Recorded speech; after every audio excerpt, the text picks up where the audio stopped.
head teacher and the chair of the governors. This is a happy school with pupils eager to learn from enthusiastic and able teachers. However, concerns were raised with me over the lack of space available, which has been worsened due to COVID restrictions.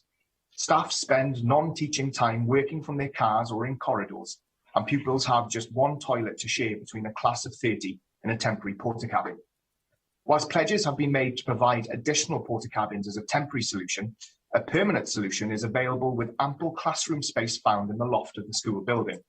Would you agree with me that a permanent solution is preferable to ensure that Cwestiynau School and its infrastructure is conducive to providing a suitable and enjoyable learning and working environment? I thank the member for that supplementary question. Clearly he raises matters of importance to parents and students in Cwestiynau. The way in which the 21st Century Schools and Colleges programme works, however, is that it is for the local authority to prioritise their bids and then to submit them to the Welsh Government, which has the job of weighing them up across the whole of Wales and then allocating funding accordingly. As I said in my opening answer, Llywydd, Pembrokeshire has already had a significant programme of investment in the first phase of the 21st Century Schools programme, and in Band B, there's another £120 million going to be invested in the school and college estate in the Pembrokeshire County. And I'm sure that the governors and the head teacher of Cwestiynau School will be making their case alongside the member to the elected members of Pembrokeshire Council as they go about the difficult job of prioritisation. Joyce Watson. Diolch. I know Cwestiynau School well. I went there. But I do have a longer memory than the member for Carmarthen West and South Pembrokeshire. As a Pembrokeshire councillor from 1995, I saw the transformational impact of unprecedented investment in our schools by the successive UK governments. And today, despite more than a decade of Tory cuts to Welsh budget, I think I'm right in saying that the Welsh Government's fantastic 21st Century School programme has already funded 170 new schools and colleges in the first phase, and another 43 projects underway in the second. So I'm assuming that all that is correct, First Minister, and I'm interested to know what your plans are for that programme going forward. Well, Llywydd, I thank the member for that supplementary question. She is right to point to the transformational impact of the 21st Century Schools and Colleges programme, and nowhere is that more true than in Pembrokeshire. A new Tenby Church in Wales primary school, Ysgol Hafan y Môr, a Welsh medium primary school, a new secondary school, Ysgol Harry Tudor, £6 million invested in Pembrokeshire College in Band A of the programme, and more to follow now in Band B. And I think Joyce Watson makes a very important point, Llywydd. This is not just quantity, that very large number of new schools and refurbished buildings that the programme has been able to provide. It's the quality of the environment that the programme focuses on. The fact that every building has a distinctive character of its own, that every one of them provides facilities fit for learning in the 21st century, and every one of them sends a powerful message to students who attend for their education of the investment that this nation wants to make in them and their futures. That's the significance of the programme, and Joyce Watson was quite right, Llywydd, to draw attention to it. Question 2, Jack Sargent. Yeah, Llywydd. Will the First Minister make a statement on the Welsh Government's target to fund additional police community support officers? Llywydd, thank Jack Sargent for that. The programme for government commits to providing a further 100 police community support officers in Wales. I chaired a meeting of the Policing and Partnership Board for Wales on Thursday of last week, where this commitment was widely welcomed. Oh, thank you, First Minister, for that answer. And I recently met with North Wales's newly elected Police and Crime Commissioner, Andy Dunbobbin, and we both welcome the Welsh Government's additional PCSOs on top of those already funded by your government.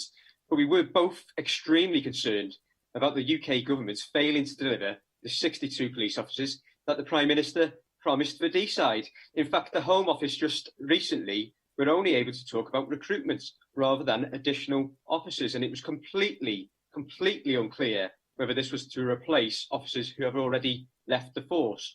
First Minister, will you join calls from myself and Andy Dunbobbin for the UK government to honour their promise, and will you also update the Chamber on how your government will work with North Wales Police to get additional community support officers on the street? Well, I would thank Jack Sargent for that question and for his long-standing campaign to make sure that his constituency gets the level of policing that it needs. He will know that in 2018, the number of police officers across England and Wales was the lowest since 1981. And that is a direct result of that decade of austerity, when year after year after year, the Conservative Party inflicted cuts on police forces across England and Wales, and certainly here in Wales, where nearly 500 police officers were lost over that period. And despite the promises that have been made, I understand why the member goes on campaigning, because Alun and Deeside had fewer police officers in the year 2020 than it did in 2017, despite the promises that have been made. So I'm certainly happy to commit to work alongside him and the new Police and Crime Commissioner for North Wales to make sure that the promises that have been made by the UK government to undo some of the harm which they themselves had inflicted on the safety of communities, and to deliver on the promise they've made. Let me give the member one small spot of comfort, which is that we have received an assurance from the UK government, from the Home Office, that when they talk about additional police officers, they mean numbers over and above those needed to replace people who have retired or been promoted or for any other reason left the service. So we must hold them to account on that as well. In the meantime, Jack Sargent is obviously right, Llywydd, that our commitment, not simply to sustain the 500 police and community support officers that we've provided as a government almost throughout the period of austerity, but to add another 100 to that, was popular the length and breadth of Wales. We have an operational group set up to work on how that new 100 officers are going to be recruited, allocated and financed. The group met on the 15th of June, and when we get its advice, we will move forward, and I hope to see many of those new officers appointed and on the beat and in North Wales and in the member's constituency before the end of this financial year. Mark Isherwood. With community safety being a devolved matter, the Welsh Conservative Party manifesto in May stated we would increase funding for police community support officers each year, working alongside the UK government to recruit an additional 20,000 officers in England and Wales by 2023. That's what's really happening. How do you therefore propose to ensure partnership working between the Welsh and UK governments on this agenda, where the UK government target to recruit 6,000 more police officers in England and Wales by March 2021 was dramatically exceeded, including 437 extra officers in Wales, 99 in North Wales, with further increases to follow in the next 2 years. Remember, it's a 3-year target, recognising that community safety in North Wales is entirely dependent upon North Wales Police's established integrated working with their adjacent partner police forces in North West England.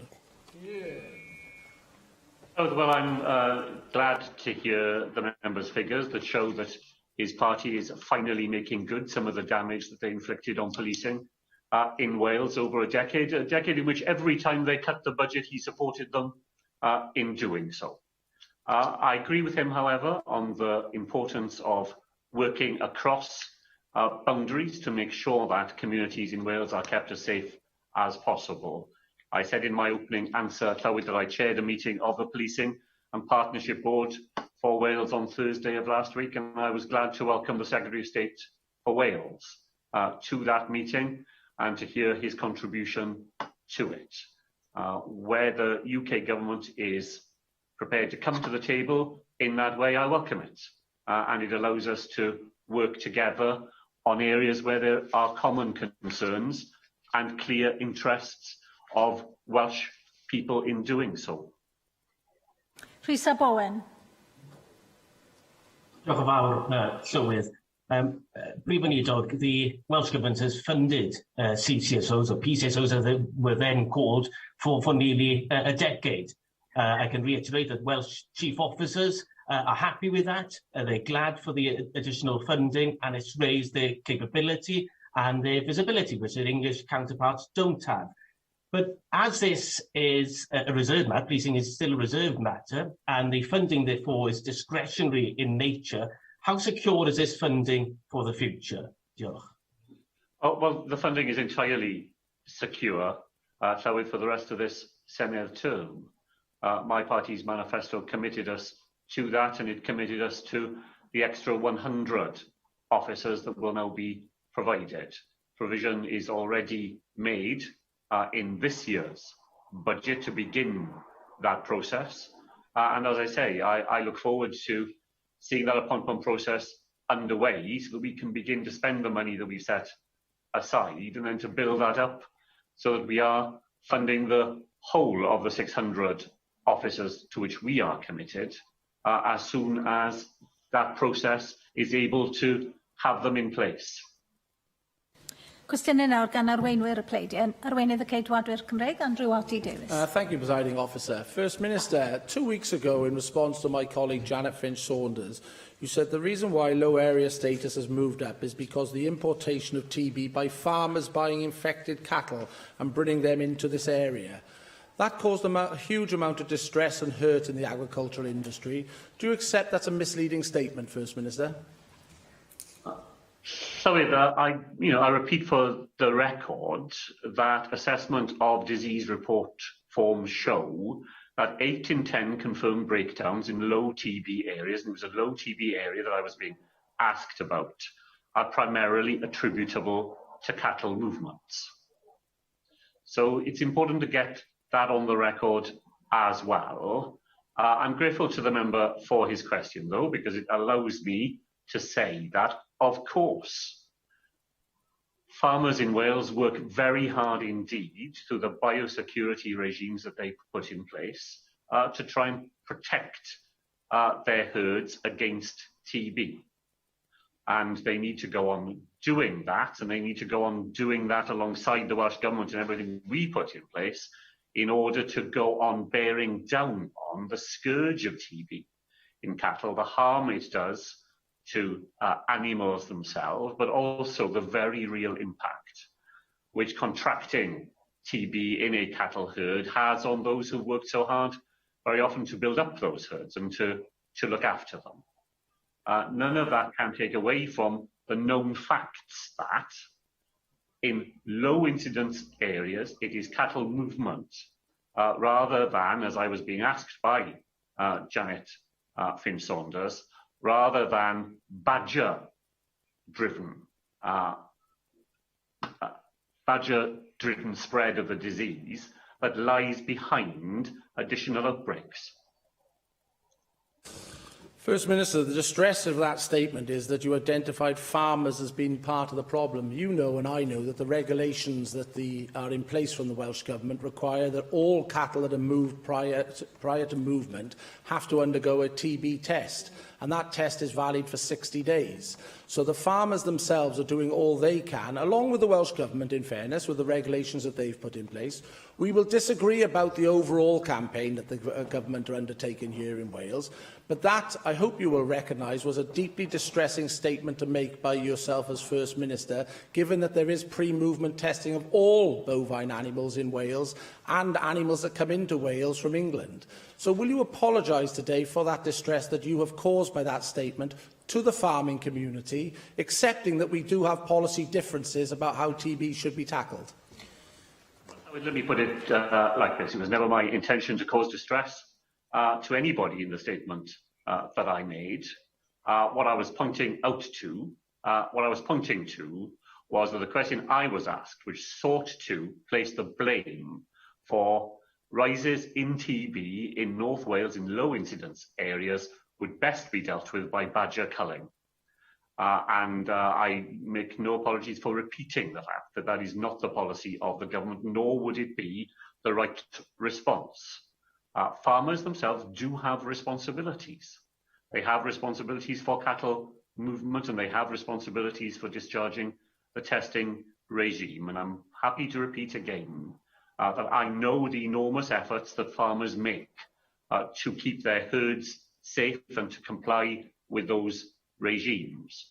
Where things break down, and we have undoubtedly seen rises in TB incidents in the Conway Valley, in Denbighshire and the Pennal areas, then it is right that the causes of that should be investigated, and investigated with an open mind.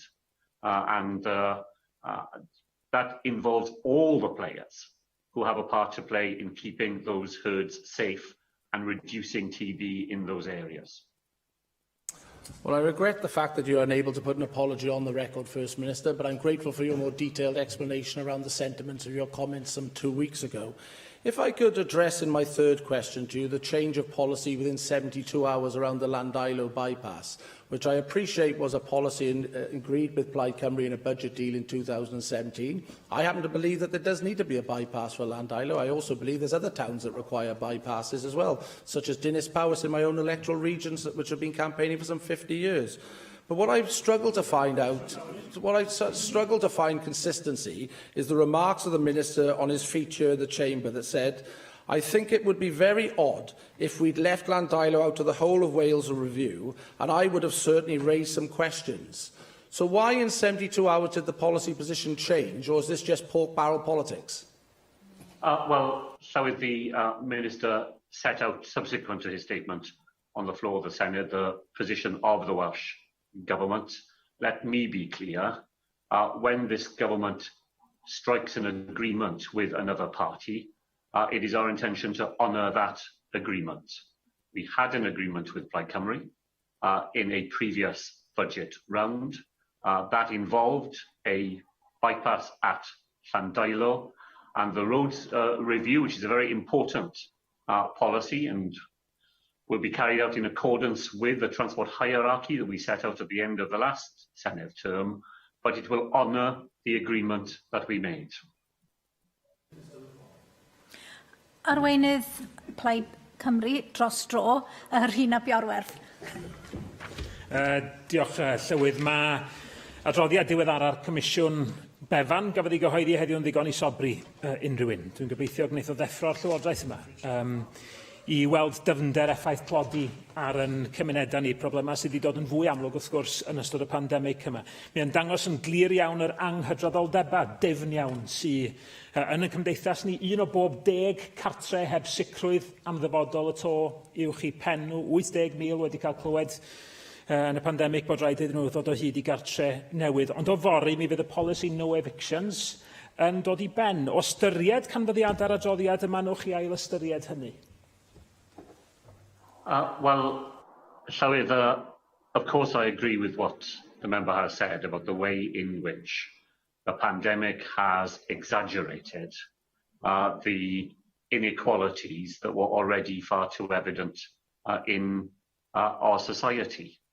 And this government continues to do everything we can to press against the rising tide of inequality here in Wales. But it is a tide that is rising because of the actions that are taken elsewhere. When I met the Chancellor of the Exchequer some weeks ago, I took the opportunity to press on him the need not to row back on the £20 a week that families in receipt of universal credit have in Wales as a response to the pandemic. Now, the Chancellor extended that in his March budget to the end of September. But those weeks are ticking away, and once again, those families face the none too distant prospect of losing £1,000 in a year, £1,000 that really makes an enormous difference every single week to the children who live in those families. And I pressed that point as powerfully as I could with the Chancellor. As far as evictions are concerned, let me just explain to the Chamber, and this will be set out in greater detail by my colleague Julie James. The regulations which have suspended evictions are coronavirus regulations. They have to be justified in law on the grounds of the pandemic. And as other parts of our society see greater normality restored, then greater normality has to be restored in other parts of Welsh life. Had we not done so, I think there is no doubt at all that the Welsh Government would have been challenged in the courts by landlords who have a legitimate interest in defending their own interests in the bargain between a landlord and a tenant. Now, we have done an enormous amount during the pandemic to strengthen the support that is available to tenants, extending notice periods, providing additional discretionary housing payments, funding the private rented sector debt helpline and the Citizens Advice Bureau, as well as the very significant millions and millions of pounds which we have spent through local authorities to go on dealing with problems of homelessness and stabilising people's housing situation.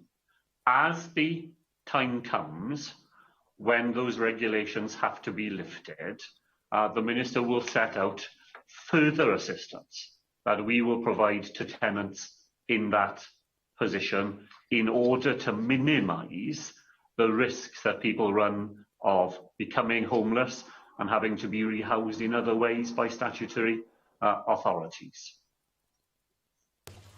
First Minister, one word struck me there, normal, normality, something we all are looking forward to in many ways in the context of this pandemic. But poverty has become far too normal. Child poverty has become far too normal from way before days of pandemic. The Children's Commissioner yesterday said that children's poverty is the biggest challenge facing your government. It was true before this pandemic. As we've argued for many months, the Children's Commissioner is arguing that that free school meals should now be extended. You could speed up your review of that. You could just do what we've been calling for and extend free school meals to the children in every family in receipt of universal credit. Given the sobering message in that Bevan Foundation report today, why don't you just do that? Well, so if only it were just that simple, that the Welsh Government could conjure out of the air the many, many millions of pounds that would be required to bring about such a policy, with all the other opportunities to do important things in the life of children in Wales and other Welsh citizens that would have to be foregone by doing so. I'm afraid being in government is a matter of choices, not of magic solutions, in which you simply say, why not find £100 million to do something, as though that had no cost to anything else that the Welsh Government could do. Nor is it possible, in the way that the member suggested, to accelerate the collection of data which we need to carry out the review. The PLASC data will become available, and it will become available in the normal way. The Welsh Government doesn't have an ability simply to issue an instruction that would magic that data out of thin air either. In the meantime, Llywydd, it's important to put some facts on the record as well. In the month prior to the pandemic, so when things were, to use the member's word, normal, prior to the global pandemic, 66,000 children in Wales were in receipt of free school meals. Last month, the figure was 105,000. So that's nearly 40,000 extra children in receipt of free school meals in Wales in just over a year. Of course, this government wants to increase the number of children in Wales who are able to take up that offer. But we will have to do it in a way that is informed by the latest data and which is negotiated through the budget round, in which there will be many, many very important needs that his party and other members of the Senedd will advocate for, and which in the end we have to weigh up against one another and do the best we can from the inevitably limited resources that will be available to us. That was a very long list of excuses why government hasn't taken the action in over 20 years that could at least show us that Wales is serious about tackling child poverty. But from child poverty to housing injustice that I was talking about, economic injustice to lower wages in Wales, universal credit then, has been a disaster to families in Wales. And devolution can and should be a line of defence between Westminster and Wales if used to its maximum potential. But given the catalogue of economic and social justices that I have just mentioned, there are many more. The results of Wales being tied to Westminster, compounded, yes, by inactions of successive Labour governments. Can you honestly stand by your comments back in April that the benefits system is part of the glue that holds the United Kingdom together? And in reality, can you genuinely say that there is no alternative to the continued entrenching of poverty that we're seeing for Wales as part of the UK? Well, of course there are alternatives to the policies that entrench poverty. And my party consistently has advocated for those policies. And devolution is the line of defence against the worst impact of those policies. Our policies of supplementing the social wage of families here in Wales, all the things which we collectively provide, which otherwise people would have to find from their own pockets. Free prescriptions is just a single example of that. We've forgotten what it's like in Wales to have to weigh up which of 3 prescriptions you can afford to pay for, because you cannot afford to pay for them all, because families in Wales no longer face that dilemma. And families in Wales are up to £2,000 every year better off because of that string of decisions that successive governments have made here in Wales that leaves money in people's pockets. And that's a real defence. That's a real defence that every single day families in Wales feel, because they have money to do things that in other circumstances, were it not for the actions that the Senedd has taken, that money would not be there for them to make those decisions. So I don't think it helps anybody to act as though devolution would be no help to anybody, because it has been an enormous help, year in and year out, to families in every part of Wales. And so I do believe that properly run, the benefit system should be part of what binds the United Kingdom together. The fact that pensions are paid in Wales in the way they are does not depend for a moment on Wales alone.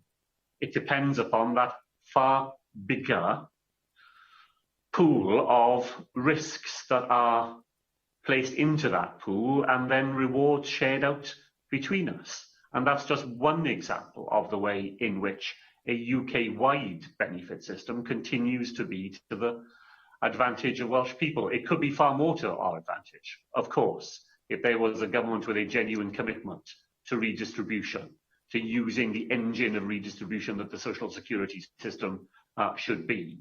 But the fact that a temporary occupation of government by a single party doesn't deliver that should not be mistaken for the potential which that system has to deliver those benefits for Welsh people. Cwestiwn 3, Lly'r Griffith. Diolch yn fawr, Llywydd. Pa gefnogaeth ychwanegol mae Llywodraeth Cymru yn ei roi gymunedau fedru cael mynediad at well gwasanaeth band eang? Wel, diolch yn fawr, Llywydd, i Llywodraeth am y cwestiwn. Nid yw cyfrifoldeb dros wasanaethau band eang wedi ei ddatganoli i Gymru. Hynny, mae'r Llywodraeth hon yn parhau i fuddsoddi mewn mynediad gwell drwy ein cronfa band eang lleol, ein cynllun allwedd band eang Cymru, a'n cynllun ffibr.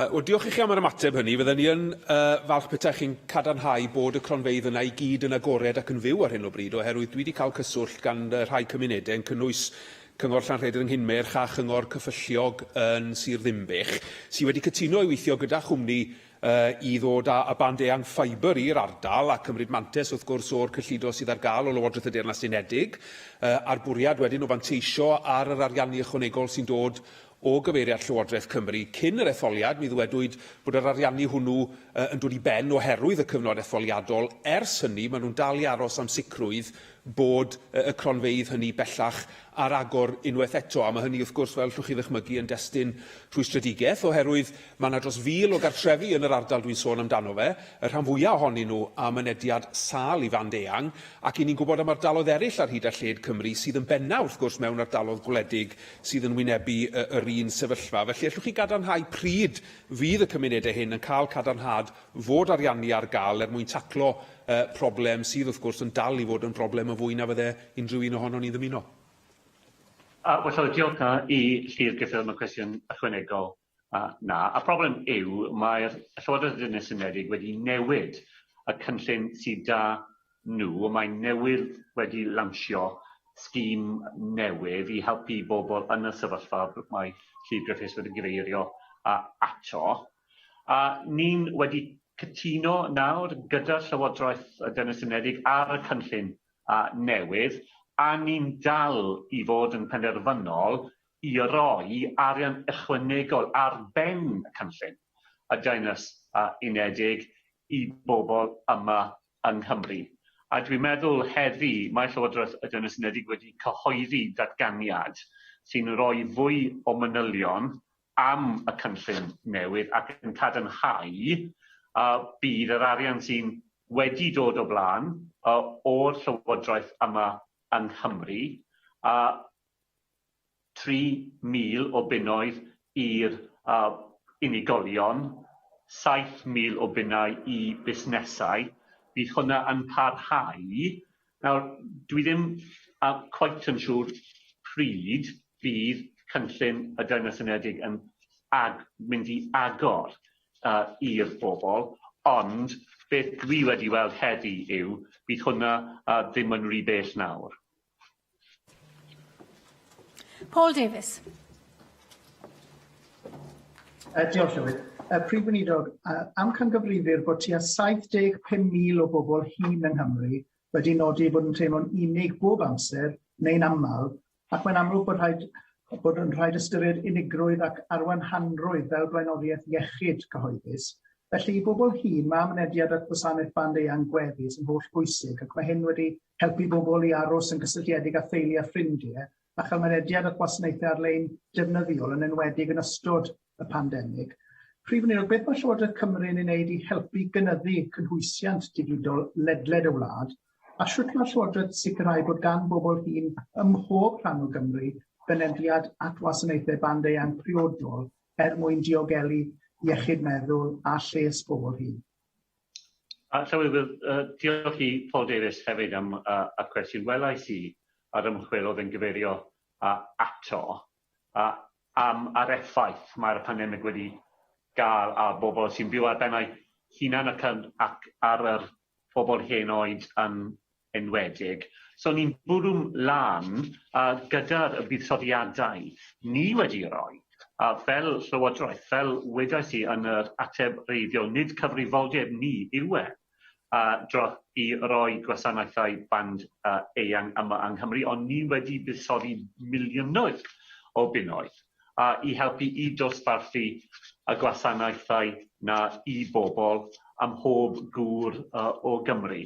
Ac y pwysigrwydd o'n wneud mae'r pandemig wedi rhoi golau a hynny, a ni'n mynd i bwrw mlaen gyda'r bob cynllun sydd da ni, ac i roi fwy o arian i wneud hynny hefyd. So ar ben yr arian ni'n mynd i roi i helpu bobl sy'n mynd ar ôl y cynllun newydd Llywodraeth y Senedig, ni'n bwrw mlaen gyda'r cronfa lleol sy'n rhoi 10 miliwn o bunnoedd i awdurdodau lleol a busnesau i helpu nhw.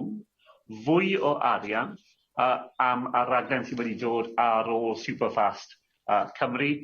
A y bwriad y Llywodraeth yw i adeiladu ar popeth ni wedi wneud yn barod ac yn wneud e mewn ffordd sy'n helpu bobl yn pob cwr o Gymru ac yn ganolbwyntio ar bobl sydd ddim wedi cael band eang a sy'n byw ar eu bennau hunan yn y dyfodol. Jane Dodds. Diolch yn fawr iawn, Llywyddau. Gai anfon dymuniadau gorau i'r Prif Weinidog a'i teulu hefyd. In a survey at the beginning of this month, more than 50% of respondents from rural areas in Wales felt that the internet was not fast and reliable, particularly people in Pembrokeshire, Ceredigion and Carmarthenshire. Only 36% of people in rural areas had super fast broadband, compared to 67% in urban areas. I wonder if the First Minister could just comment on the rollout of superfast broadband, just helping us all as well to just be clear about the responsibility of the rollout of the superfast broadband. Thank you. Diolch yn fawr iawn. Wel, diolch i Jane Dodds, diolch i am beth wedodd hi i ddechrau.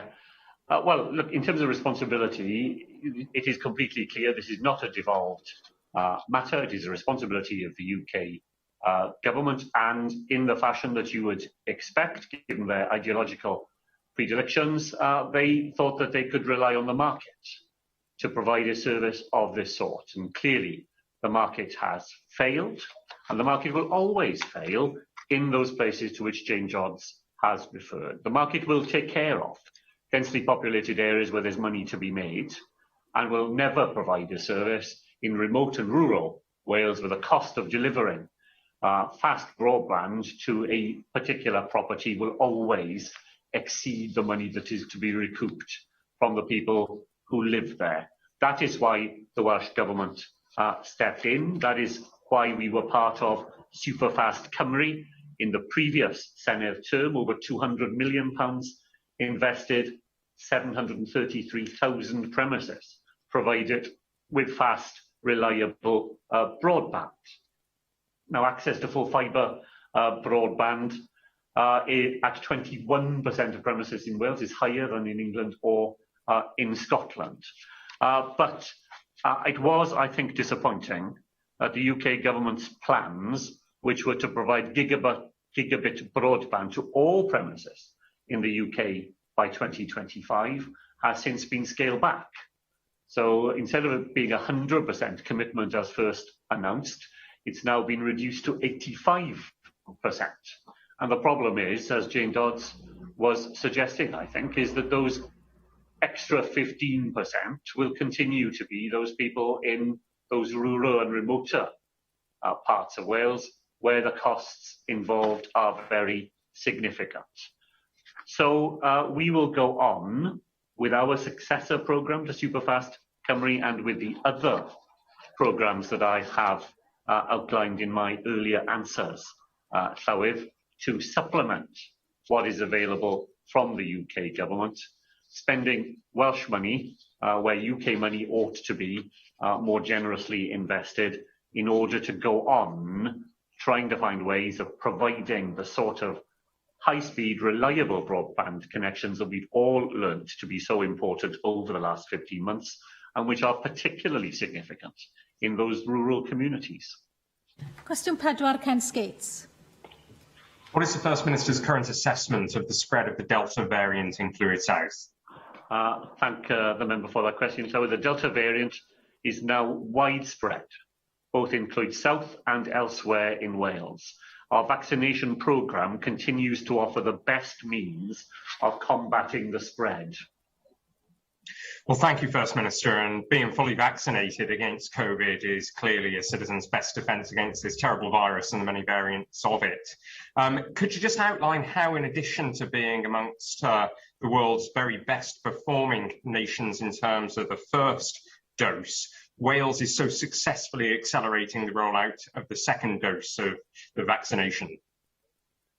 Well, thank Ken Skates for that. He makes an important point, of course, that one dose is not a sufficient protection against coronavirus, particularly the new Delta variant. We're in a very good position in Wales, Llywydd, because we completed our offer of the first dose of vaccine to all adults in Wales, well ahead of our original plans and well ahead of other parts of the United Kingdom. This means that we've been able to switch the focus of our programme even more now to accelerating the take-up of second doses of the vaccine, and the figures are very encouraging here in Wales. We have over 9 out of 10 people already having a second dose of the vaccine amongst care home residents, people aged over 80, people aged over 70, healthcare workers, and as from tomorrow, I believe, we will go above 90% for everybody in their 60s as well. Today's figures show that 87% of people aged 55 to 59 already have both doses of the vaccine in Wales. And what we are doing with the 500,000 doses of the vaccine that we will provide over the 4 weeks before we next review the coronavirus restrictions is to reduce the length of time between first and second doses of the vaccine to no longer than 8 weeks for everybody aged over 40. That means that by the time we come to review our regulations, then people over 40 in Wales will be very well placed indeed to have the full protection that vaccination provides. And I'll echo what Ken Skate said, Llywydd, about the importance of that and our central motto here in Wales, that it's never too late to come forward for vaccination in Wales. Whether that is a first dose or whether you've missed out on a second dose, all you have to do is to contact your local health board and arrangements will be made for you to catch up on what you have missed out on. And that's very important for the individual, but it's very important because the more people we have vaccinated in a double dose, the greater protection we all have from the virus and for any future variants that it may throw our way. Sam Rowlands. Diolch, Llywydd, and thank you, First Minister, for your response to Mr Skates there. May I join you and the member for Clwyd South in the encouragement for everybody to get hold of this vaccine as quickly as possible, because, as you say, it makes such a difference to everybody. I recently had the privilege of visiting a community pharmacy in my region, in which there was a COVID clinic and they were administering the COVID vaccine to those who were able to access the community pharmacy. And it struck me while I was there that actually community pharmacies have such an important role to play, and perhaps a bigger role to play in the future, in the administration of the COVID-19 vaccine. So in your desire, and all of our desires, to see the acceleration of the vaccine, both in Clwyd South and across Wales as a whole, will you commit to working with community pharmacies to see how they can play a bigger part in supporting the acceleration of the vaccine in Wales? Well, I certainly agree with the member about the part that community pharmacies have played in the whole vaccination effort. It's been a strength of the way we've done things in Wales, that we've had, a multi-dimensional way of delivering the vaccine through primary care, through community pharmacies, through mass vaccination centres, through mobile vaccination centres. What we've tried to do is two things, I think. One is to calibrate the delivery mechanism to the geography of a particular part of Wales.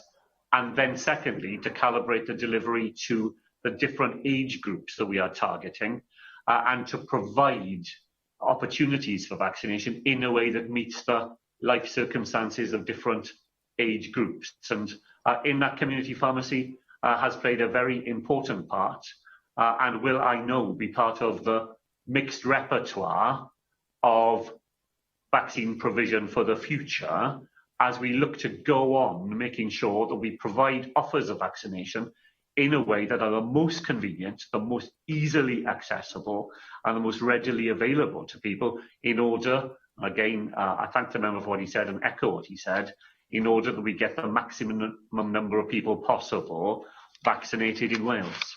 Dwi'n 5 Sian Gwenllian. Diolch Llywydd. A wnaeth y Prif Weinidog ddatganiad am ddiogelwch ar drenau yn ystod y pandemig. Wel, diolch yn fawr i Sian Gwenllian Llywydd. Mae pandemig Covid wedi creu heriau mawr i bob gweithredwr trenau. Mae diogelwch staff a teithwyr yn hollol bwysig. Mae cydbwyso galw, capacity a diogelwch yn her dyddiol wrth i gymdeithas ddod mas o lefelau blaenorol o cyfyngiadau. Mae etholwyr yn Arfon yn deall pam fod caffis a llefydd bwyta yn gofalu fod eu cwsmeriaid yn cadw pellter cymdeithasol ac yn cadw at brotocolau olrain a chysylltu, ac mae hynny wrth gwrs yn ofynnol o dan y gyfraith mwyn atal lledaeniad Covid. Ond dydy fy etholwyr i ddim yn deall pam nad oes canllawia tebyg ar drenau trafnidiaeth Cymru, lle does na ddim pellau cymdeithasol ar gerbyda a dim track and trace ar waith, a felly peryg gwirioneddol fod y feirws yn cael ei ledaenu ar draws y wlad. Fedrwch chi gynnig esboniad am y gwahaniaeth yma os gwelwch yn dda? Wel, allai i trial, wrth gwrs, achos mae y cyd-destun yn wahanol. Ac mae'r pethau mae'r Sian Gwenllian wedi codi a mae'r profiadau mae bobl yn Arfon wedi gael. Wrth gwrs, dwi'n ymwybodol am hynny, dwi wedi weld beth sy'n wedi digwydd, ond mae rhain yn heriau ymarferol anodd iawn. Mae'r teithwyr ar drenau yn newidiol iawn gyda teithwyr yn ymuno ac yn gadael y tren ym mhob orsaf, ond mae hwnna'n hollol wahanol i caffis yn y diwedd. A beth mae pobl sy'n rhedeg y system yn trial i wneud yw asesiad nifer o pethau sy'n creu risg yn y system. Fe fydda hi'n bosibl i rhedeg yr agor o trenau. A thrwy hynny lleihau gorfenwi. Ond byddi hynny yn golygu gorfod cotogi ar y drefn glanhau presennol, sydd â hun yn lleihau'r risg o haenentiau yn enwedig gyda'r staff sy'n gweithio ar y trenau. So does dim atebion syml. Beth dwi'n siŵr amdano yw mae pob un sy'n gweithio yn y maes yn gweithio bob dydd i trial i redeg y system mewn ffordd sy'n gadw pobl yn ddiogel. Pobl sy'n gweithio yn y maes, pobl sy'n deithio ar trenau hefyd, a wneud mewn sefyllfa sy'n heriol iawn pan ni'n trial i ail agor cymdeithas. Ni'n trial i ffindio fwy o posibiliadau i bobl, a pan mae bobl yn teithio mewn nifer sy'n codi, mae hwnna yn heriol i bobl sy'n redeg y systemau sydd dan. Ashka. Presiding Officer. First Minister, I want to just agree with you on exactly what you said, that I commend all of the transport operators that have been working under such difficult circumstances, but I also welcome the announcement that Transport for Wales is to receive £70 million to help in meeting operating costs during the pandemic. It comes on top of the £153 million of emergency funding provided to TFW last year. Could you advise me, First Minister, how much of this funding was and is required for safety measures on trains, such as social distancing, new notices, extra cleaning and sanitisation? And also, First Minister, when do you expect to know how much additional funding TFW will require to meet operating costs as restrictions ease in 2021 to 2022? Thank you. Well, thank you very much for that important supplementary question, and indeed for pointing to the millions of pounds that have had to be invested, not simply to keep the train system safe, but to keep the train system running at all. If during the last 15 months the train system had to rely simply on the fare box, as it's called, the amount of money that it raises from the travelling public, then there wouldn't have been a train running anywhere in Wales. And yet we know how vital public transport is to so many of our fellow citizens. So that, I think it's £177 million that was made available last year to keep the railways working. And the member is right, that there is another £70 million set out in the first supplementary budget that we will provide to go on supporting the system through until the autumn. And it is exactly as the member said, of course it supports all those safety measures that are taken every day, but it also supports the simple revenue base of the system, while passenger numbers are still suppressed because of the public health emergency.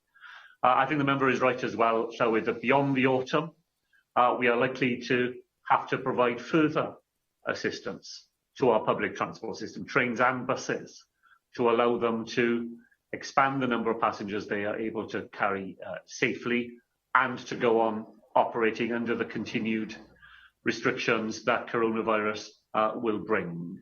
We'll work on that together with the industry, and we'll bring forward further proposals later during the year. In the meantime, the system does have the confidence that comes with knowing that additional funding has been identified that will help them to continue to operate from now right through until the autumn. Buffy Williams. Diolch, Llywydd. First Minister, I recently met with Transport for Wales to discuss the Treherbert line service. I know how difficult it's been for commuters and Transport for Wales staff with reduced services and the need to keep a social distance. I left the meeting feeling optimistic. There are plans to increase the number of carriages and services from September. So last weekend, I was really disappointed to receive complaints from Rhondda residents who were stranded in Cardiff due to services being cancelled, with no alternative transport provided back home. Will the First Minister meet with me and Transport for Wales to address the problems on the Treherbert line and to discuss future plans for the Pentre Barracks site recently acquired by Transport for Wales? Well, so I thank the member for what she said about the meeting she had and the plans that Transport for Wales does indeed have for additional services. The additional services, including services to Treherbert, are planned to begin at the end of August so that they are in place prior to the restart of the school term in September. Look, I completely understand the frustration of people who were caught up in what was a signal failure around Cardiff Central Station late last Saturday night. But it was just one of those technical things. A signal failed, trains weren't able to run, and while Transport for Wales made efforts to find, at absolutely short notice, replacement bus services, only 2 of the 16 buses they had originally ordered were able to turn up at the time when people needed to travel further afield. And by the time further buses arrived, many people had made their own way home. And I know that TfW has apologised to people who were affected as a result of what was an unforeseeable technical issue. I'm very glad that the members mentioned the purchasing by Transport for Wales of the Pentre Barracks site. That will enable the closure of the level crossing there, which has been assessed to be one of the highest risk crossings on the Wales route. And the Pentre Barracks site will also now be able to be used as a construction compound for the continuation of the Metro transformation programme. And I'll certainly ask the Minister responsible for Transport for Wales to meet with the member to explore further some of those developments and the issues that she's identified in her question this afternoon. Nola, cwestiwn 6, Preder Owen Griffiths. Diolch, Llywydd. What support is the Welsh Government providing to businesses affected by social distancing during the pandemic? Well, I thank the member for that, Llywydd. Throughout the pandemic, we have provided £5.7 million of funding to support town centre businesses directly in carrying out adaptations to meet social distancing requirements? Diolch, First Minister. Many businesses have reopened following the last lockdown. They have done so with a reduced capacity. This invariably means a reduced income. I've had representations from a yoga studio in South Wales East that has reopened in the last couple of months, but can only welcome a third of their usual clients to the door. Their overheads remain the same. They received a bounce-back loan last year, and they received government support in March of this year. As a result of all this, they are on the brink of closure, with only £100 in their business account at the end of last week. Places that encourage an active and healthy lifestyle are vital for well-being and good physical and mental health. How will the government support businesses like the yoga studio in my region to survive the economic challenges posed by social distancing? Well, Llywydd, can I absolutely recognise the challenges that are caused to businesses unable to operate in the way that they would have done if it were not for the need to protect their users from the risks that coronavirus provides to staff and to users alike. I'm glad that the business was able to benefit from some Welsh Government support. Members will have seen that the Economy Minister has announced a further sum of money specifically to help those businesses who continue either not to be able to operate at all or operate in the circumstances that Mr Griffiths has just outlined. And there will be more help from the Welsh Government while this emergency persists and while businesses are trying to get back to being able to trade in the way that they once were able. In the meantime, to go back to the member's original question, all that additional investment that the Welsh Government has provided does mean that through those physical adaptations, the outdoor seating, the awnings, the street front adaptations, the outdoor serveries, the electrical connections, all those many things that we have been able to assist businesses with Wales, including in the member's own region, does mean that businesses have been able to adapt to those new circumstances and at least trade to the maximum extent that is commensurate with the ongoing dangers that coronavirus provides. Diolch i'r Prif Weinidog. Yr eitem nesaf felly yw'r datganiad a chyhoeddiad busnes. Ydw'n galw'r trefnydd i wneud y datganiad hynny, Lesley Griffiths. Diolch, Llywyd. There are no changes to this week's business. Draft business for the next 3 weeks is set out on the business statement and announcement, which can be found amongst the meeting papers available to members electronically. Laura Jones. Diolch, Llywyd. Business Minister, it is all very well the Education Minister announcing a seismic change in the education's handling of the biggest crisis that they've faced. To the press first, announcing this massive shift in responsibility and any chance of blame for getting rid of the mask bubble